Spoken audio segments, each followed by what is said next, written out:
In the relatively short history of Kansas Speedway, 13 different drivers have won a Monster Energy Series race. 8 of those 13 will be in the field on Saturday. Atop that list of winners sits Jimmie Johnson. We know that Jimmie is a contender everywhere he goes, but no active driver is better here statistically than the 7-time champ. Driver 48 has 3 career victories, 9 top 5s, 17 top 10s, and an average finish of 8.9. Those numbers are all tops among active drivers. And it makes sense that JJ finishes up front in Kansas when you consider that in his 21 career starts, he has just 4 finishes off the lead lap. Now, one driver drafting Johnson in that stat column is looking to remain red hot in America's heartland. Kevin Harvick has 5 finishes of first or second in his last 7 Kansas starts, with an average finish of 5.1 in that time frame. And remember Jimmie's impressive run of lead lap finishes? Well, Happy Harvick has the 48 beat by notching 1 less finish off the lead lap in 1 extra start. Want evidence that the winds of change are swirling in Kansas? Look no further than Kyle Busch. Oh, yeah. Prior to 2014, the 1.5-mile track was a house of horrors for Rowdy. In his first 14 career starts, Kyle had just 2 top 10s with an average finish of, get this, 22.7 and 4 DNFs due to crashes. In his last 4 starts, however, driver 18 has 4 top 5s with a win and an average finish of 3.5. Another strong finish Saturday will solidify Busch's turnaround and prove it's not just dust in the wind.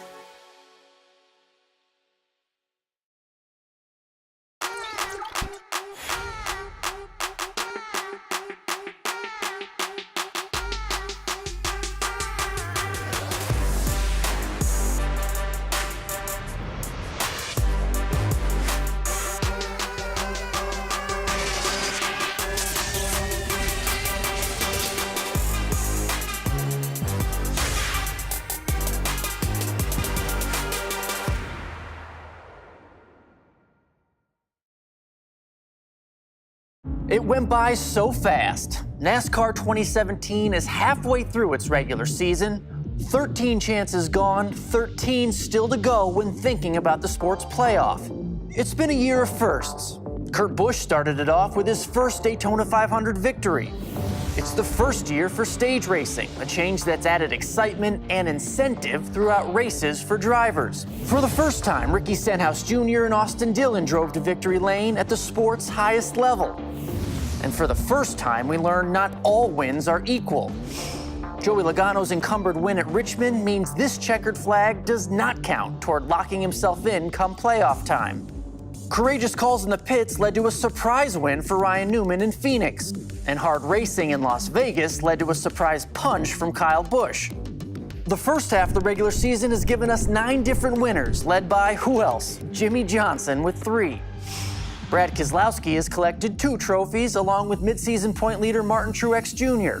Kyle Larson has led a resurgence of Chip Ganassi racing, performing so well that having just 1 win on the board almost seems like a disappointment. 13 races in, and it may be the list of drivers who haven't won that may be most surprising.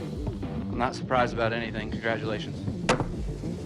Kyle has come painfully close to victory, but is still searching for a win, along with all of his Joe Gibbs Racing teammates.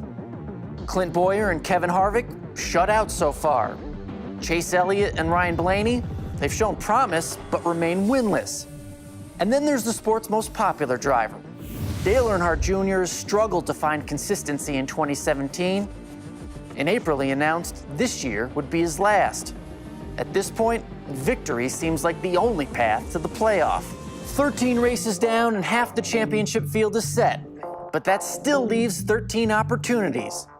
Opportunities to earn an automatic shot at a title, or opportunities to pad the win total, perhaps making more history in the process.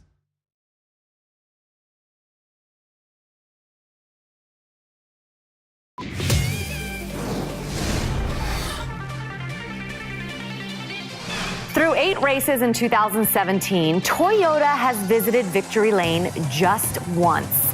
The fewest among the 3 manufacturers, but there's no better track to break out of that funk than Richmond. Toyota is responsible for 10 wins in the last 16 races at RIR.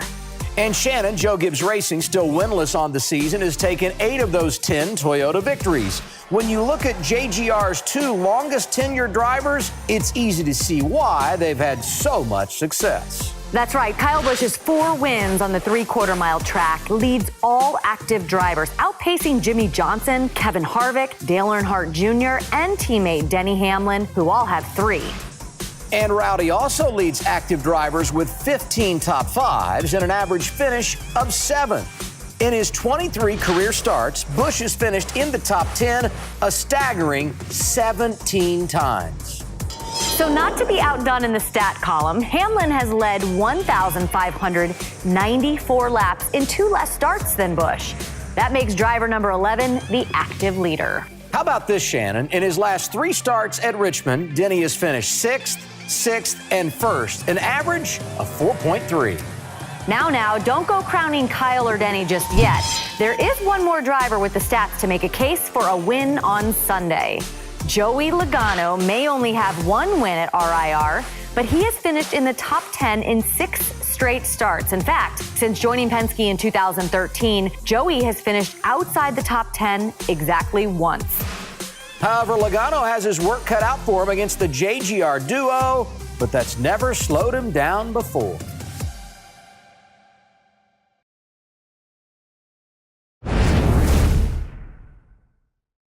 I'm not 100% sure what the key to success at Pocono is. For me, downshifting at an oval seems odd. Pocono's always big horsepower, super long straightaways. Getting a good tunnel turn has always been important, it seems, but just in general, getting off turn 3 and using all your horsepower down the straightaway. Turn 1, you can drive in really, really hard and feel really good, but you can overdrive. Turn 3, I tend to underdrive a little bit. So just trying to get the balance of those 2. You know, the tricky part of Pocono is getting the balance in all 3 corners because of different banking and turn radius and a little bit of the bump in turn 2 still. It's just a challenge typically to get your car to be balanced in all 3 corners. The restarts are always interesting at Pocono. Sometimes 4 or 5 and sometimes even 6 wide. Pocono restarts are crazy. I know it's tough for us in the car, but I definitely wouldn't want a spotter's job. You just got to make sure you get a good launch, time it right. We always look forward to going back to a racetrack that's got some more age on it, so hopefully we can use even more of the racetrack, similar to what we did in years past.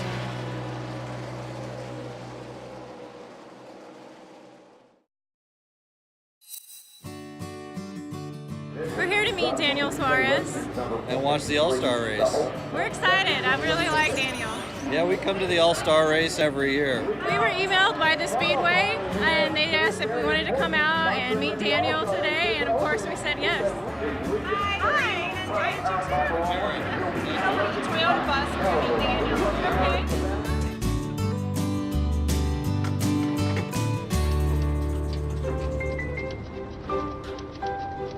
Hola, ¿cómo estás? I'm Kyle. I'm your meet and greet. We lied to you. Are you serious? Yep. Oh, Good to see you, man. What's up? How are you?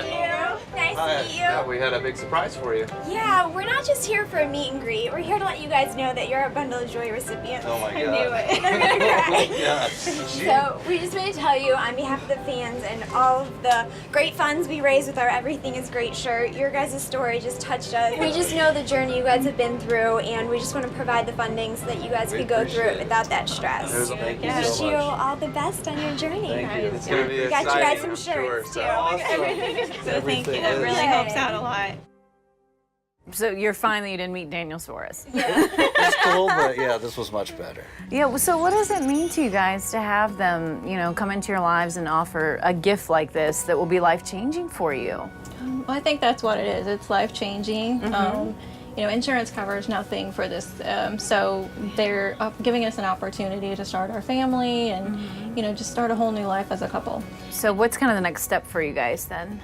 We'll meet with our doctor and kind of plan out the dates that we want to plan out everything. We're hoping, to begin our process this summer.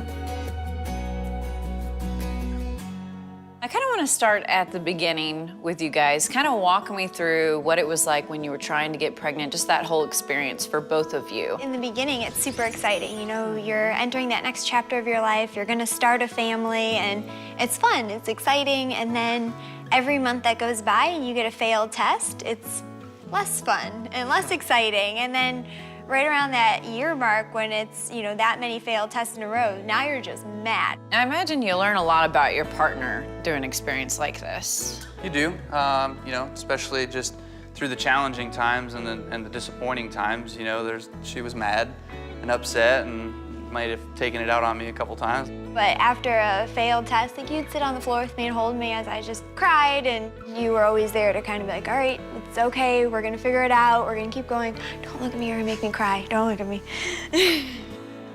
So he was really good throughout it all.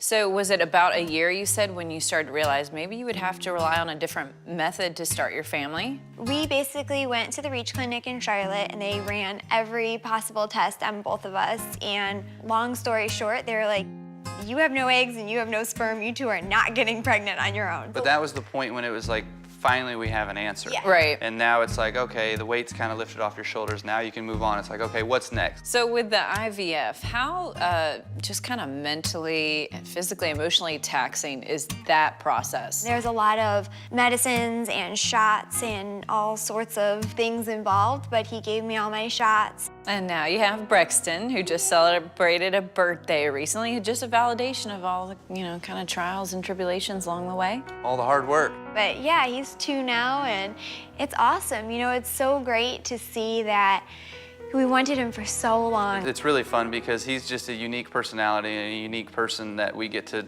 share and raise. But you've taken your whole experience and you've used it in a different way with the Bundle of Joy. How has that kind of just brought it full circle for you all?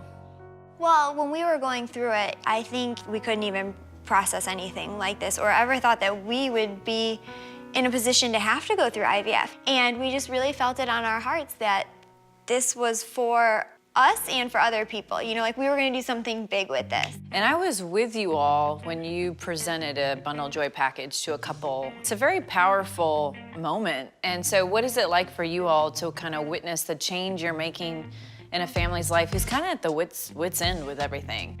Sometimes I can't wrap my mind around it because I know we have Brexton, but it's been in existence 2 years. We have 11 babies born, 22 families funded. It's cool. It's great when they reach back out and they'll send us photos of birthdays or milestones, so we feel like we have 11 new children. Yeah, to have like 11 babies, like, just, I don't know, it's kind of surreal, you know? Well, thank you guys so much for spending some time with us. We appreciate it and everything you do for all these families. No problem. Thank you. It's fun. Thanks for coming. And yeah, and thank you to everybody that supports our foundation because we couldn't do it without them.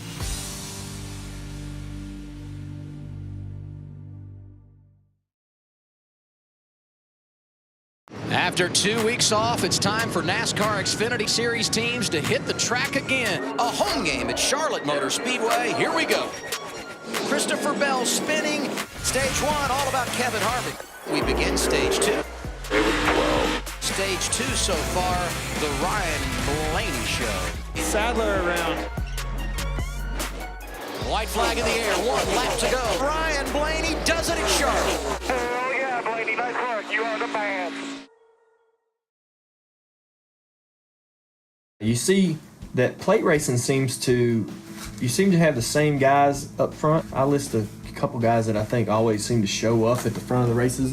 Sometimes it's guys that you don't think of as some of the best in the business overall. But like Jamie McMurray always runs up front in the Cup races.